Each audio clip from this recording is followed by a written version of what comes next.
Pak Ronald, Yes. tanya dong. Pusing, atasan saya ini toksik banget. Gimana ya? Apa mending langsung resign aja? Menarik sekali. Pak Ronald ngerti ketika kamu pengen resign karena atasannya toksik. Dan ini udah menyenangkan sekali karena rasanya hidup itu serasa di neraka. Bener kan? Nah, jadi Pak Ronald bisa ngerti seperti itu. Tapi Pak Ronald pengen nanya, kalau misalnya yang toksik itu siapa? Kalau misalnya yang memang toksik adalah kamu, sehingga atasanmu jadi marah, maka seharusnya kamu yang resign. Tapi kalau seandainya memang atasan kamu yang toksik, atasan kamu yang tidak bagus, dia marah-marah tanpa sebab dan yang lain-lain, maka harusnya atasan kamu yang harusnya koreksi diri. Jadi di sini kita mesti fair-fairan. Nah, cara membedakannya seperti apa? Membedakannya adalah seperti ini. Ketika ngomong sama atasan, apakah atasan ketika menyalahkan, yang disalahkan adalah secara personal atau yang dia kesalahkan adalah memang kesalahannya? Kalau misalnya, anggap misalnya Anda kamu misalnya ya, yang berbuat kesalahan, misalnya pada saat laporan kamu bikin laporannya tidak bagus, kamu bikin laporannya mungkin tidak lengkap gitu, lalu atasan bilang bahwa ini kamu laporannya nggak lengkap, tolong dilengkapin dong, maka itu wajar, itu adalah soal profesionalitas, itu adalah soal kinerja, wajar kalau dia marah.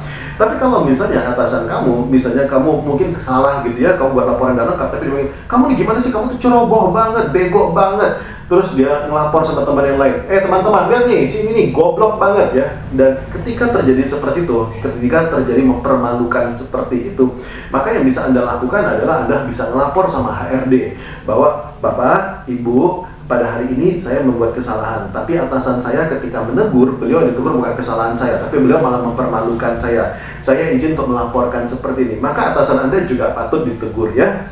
Tentu saja Anda pasti takut banget, Pak, nanti atasan saya bakal bikin saya lebih repot lagi. Tenang aja, atasan juga takut sama HRD. Jadi tidak ada masalah. Kalau misalnya atasan Anda bisa memperbaiki diri, bagus. Nah, tapi sebelum kita melapor ke HRD, ada bagusnya kita pakai dulu jurus yang sebelum ini. Jurusnya itu jurus X, Y, Z. Ya. Jurus X, Y, Z itu seperti apa? Jurusnya seperti ini. Ketika X terjadi, saya merasa Y, saya ingin Z. Jadi misalnya gini, ketika X terjadi, Pak, ketika Bapak marahin saya di depan teman-teman, ketika X terjadi ya, saya merasa Y. Saya terus terang merasa malu. Saya ingin Z. Saya ingin Bapak menegur saya secara privat. Oke? Pakai jurus X, Y, Z. Jurus ini terlihat simpel tapi sangat efektif. Sekali lagi saya ulangin. Misalnya seperti ini. Pak, ketika tadi Bapak teriak-teriak di depan semua teman-teman saya terus terang merasa malu, Pak.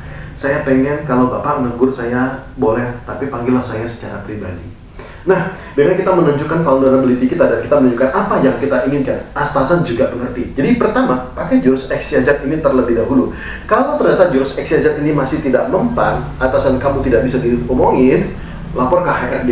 Maka sudah sepatutnya atasan kamu juga bisa ditegur. Masuk akal kan?